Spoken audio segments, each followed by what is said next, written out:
You've probably heard it before. Every country is in debt. It's a headline that pops up everywhere, from news articles to late-night talk shows, and it always sounds alarming. It almost feels like the whole planet is broke, as if humanity collectively maxed out a cosmic credit card and now we're all nervously waiting for the bill to arrive. But if every country owes money, who exactly are we supposed to pay? Is there some kind of galactic loan shark lurking in the shadows, waiting for Earth to cough up its dues? The idea is both funny and a little unsettling. The numbers involved are truly staggering. Trillions upon trillions of dollars. Numbers so big they almost lose all meaning. The US national debt alone looks like a phone number to another dimension. And Japan's debt to GDP ratio?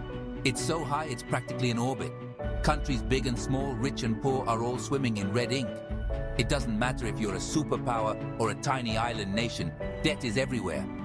But here's the twist. The idea that everyone owes money to some mysterious, all-powerful entity is actually a huge misunderstanding. The truth is much more interesting. It's not like we've all written a giant IOU to Mars or some alien civilization. Instead, it's a tangled web of financial relationships right here on Earth. Countries borrow from each other, from their own citizens, and from institutions, creating a complex network of debts and credits. Think of it like a group chat where everyone owes everyone else for pizza, but no one can quite remember who paid for the garlic bread or the extra toppings. It's confusing, but it works, most of the time. So, let's untangle this mess together. What exactly is national debt? Who are the real lenders behind the scenes? And why does this system keep chugging along despite all the red ink? By the end, you'll be able to explain to anyone why the world isn't about to get a bill from a celestial bailiff, and why, despite all the scary numbers, the global economy keeps on spinning. Let's clear something up. A country's debt isn't like your personal credit card bill. When you overspend, you get angry calls and your credit score tanks. For countries, debt is a tool, a way to fund projects without sky-high taxes. Governments borrow to build roads, fund healthcare, and respond to crises. Paying for everything up front would make taxes unbearable, so they borrow and pay it back over time. The US debt is over $34 trillion, but its economy is massive, and investors trust it will pay its bills. This trust is the foundation of the system. As long as people believe you're good for it, you can keep borrowing. Unlike your goal of being debt-free, countries aim for manageable debt, not zero. Economists look at the debt to GDP ratio. A strong economy can handle more debt. It's like a millionaire borrowing $100,000 versus someone unemployed doing the same. For the wealthy, it's manageable. For the struggling, it's ruinous. Context is everything. The key is not eliminating debt, but keeping it sustainable. Debt, when used wisely, fuels growth. But too much, and the system wobbles. So who's actually lending all this money to countries? When we hear about national debt, it's easy to imagine a mysterious lender or a foreign power holding all the cards. But the reality is much more nuanced and closer to home than most people think. The answer? Mostly it's us, citizens and institutions within the same country. Everyday people, through their savings and investments, play a surprisingly big role in funding their own governments. A huge chunk of national debt is held domestically by pension funds, insurance companies, mutual funds, and even grandma's savings bonds. Even the money you put into your retirement account or a college savings plan might be helping to fund government operations. These groups lend to the government because it's considered safe. Government bonds are seen as a reliable investment, offering steady returns with minimal risk, which is why they're so popular among cautious investors. But foreign investors are in the mix too. Other governments, central banks, and global investors buy government bonds for the same reason: safety and stability. They want a secure place to park their money, especially in uncertain times. US Treasury bonds, for example, are a favorite for countries like China and Japan, who need a secure place for their cash reserves. These countries hold hundreds of billions in US debt, making them major players in the global financial system. For the US, about 2/3 of the debt is held domestically, while 1/3 is owned by foreigners. This balance helps keep the financial system stable and ensures that interest payments circulate in many directions.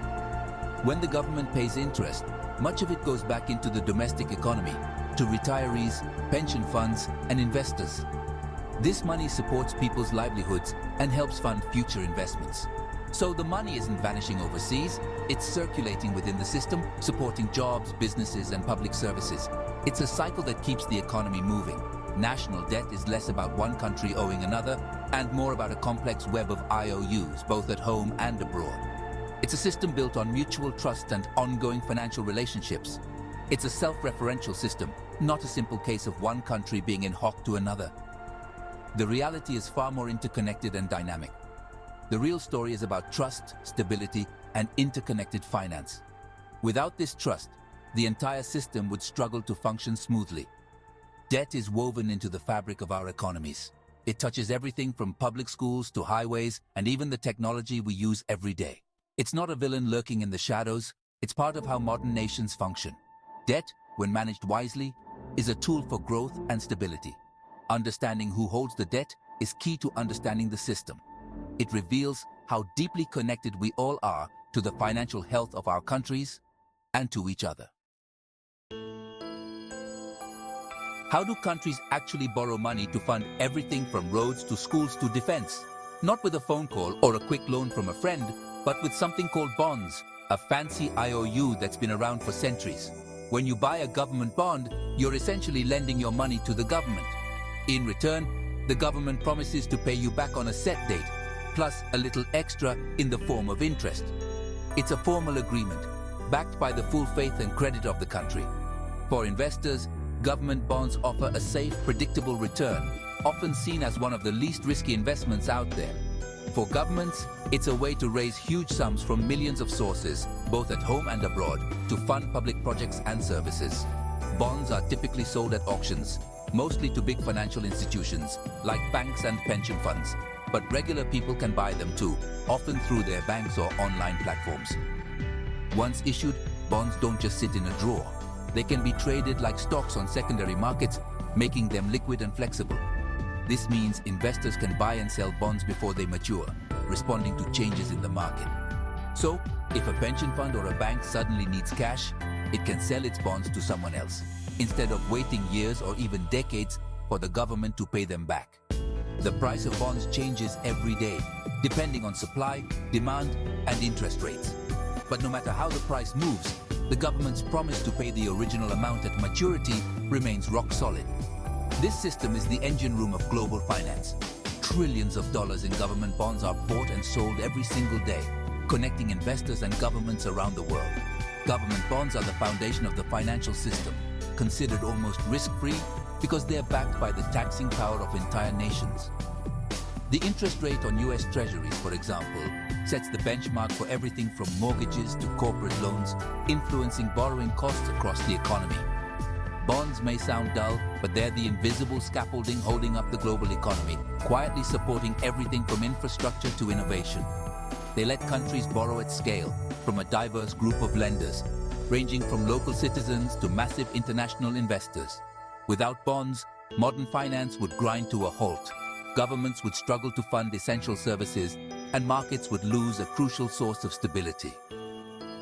They're the quiet workhorses of the world economy, working behind the scenes to keep everything running smoothly, day after day. Beyond private investors and governments, two big players shape global debt, the IMF and World Bank. The World Bank funds development projects in poorer countries. Think power plants, sanitation, and vaccines. Its goal: reduce poverty and boost long-term growth, not make a profit. The IMF, meanwhile, is the emergency doctor, stepping in when countries face financial crises. IMF loans come with tough conditions: economic reforms, spending cuts, or currency devaluation. These measures are controversial. Critics say they hurt the poor, supporters say they fix deep problems. Both institutions are owned by member countries, acting as global lenders of last resort. They're the formal middlemen in the world's financial safety net. Enter China, the new giant in global lending. Through its Belt and Road Initiative, China lends hundreds of billions for infrastructure in developing countries. These loans are fast and massive, but often less transparent than Western ones. Critics warn of debt trap diplomacy. If countries can't repay, China may gain control of strategic assets. Sri Lanka's port lease is a famous example. China's rise as a mega lender adds new risks and complexities to global debt. The game has changed, and the stakes are higher. What happens when a country can't pay its debts? A sovereign default can trigger global chaos. It's like a financial virus. One default can infect banks, investors, and even other countries. Creditors lose money, banks can collapse, and panic spreads, just like in the 2008 crisis. Investors pull out of other risky countries, causing capital flight and more crises. The defaulting country faces economic collapse, currency crashes, inflation soars, and essential services falter. Austerity, unemployment, and unrest often follow. The Greek debt crisis nearly destabilized the entire Eurozone. This interconnectedness is why global debt matters to everyone. A single default can spark a chain reaction, threatening global stability. Institutions like the IMF exist to contain these fires. The system relies on trust that countries will pay their debts. When that trust wavers, the whole structure is at risk. Can't we just erase global debt and start fresh? Tempting but disastrous. Remember, debt is held by pension funds, banks, and ordinary people, not some evil villain. Wiping out debt would bankrupt these institutions, destroy savings, and crash the financial system. Even targeted debt relief for poor countries is tricky. If lenders expect forgiveness, they'll stop lending. That's called moral hazard, and it would cut off vital funding for development. So, no grand reset. The debt is real and must be managed. Solutions are incremental, sustainable borrowing, smart economic policies, and international cooperation. The goal is to keep debt useful, not let it spiral out of control. It's a balancing act, not a magic fix. Managing debt is about stability, not erasure. The system works until it doesn't. The challenge is to keep it working for everyone. So the world isn't paying back a loan shark from Jupiter.